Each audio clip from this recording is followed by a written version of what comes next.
Tonight, there's controversy between lawmakers and the Alabama High School Athletic Association.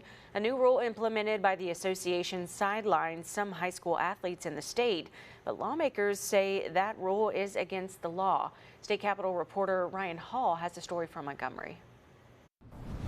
High school athletes that transfer schools using financial aid, like the Choose Act, are ineligible to play for 1 year. That's according to the AHSAA. But lawmakers say there could be consequences if that rule is not changed. The roar of a crowd and the call of a play.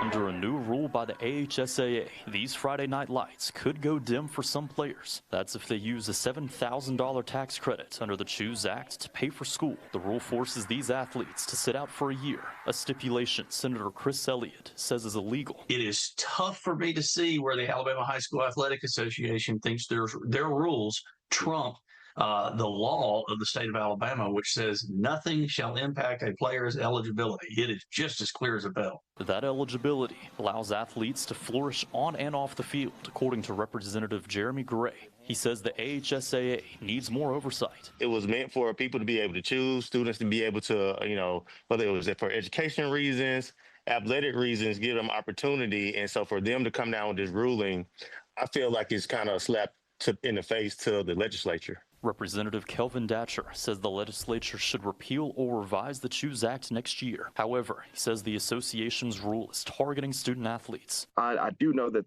their concern is fairness and fair play, and I get that because that should absolutely be a priority, but it should not come at the expense of the experiences and the opportunities that our young men and women have. And Senator Lance Bell says his colleagues are talking about dismantling the association altogether. That's just kicking the teeth, and that's why we specifically put in the Choose Act that these kids are entitled to anything and everything they could do at the school they left. I did reach out to the Alabama High School Athletic Association for an interview, but they said no one was in the office today. In Montgomery, Ryan Hall, CBS 42 News.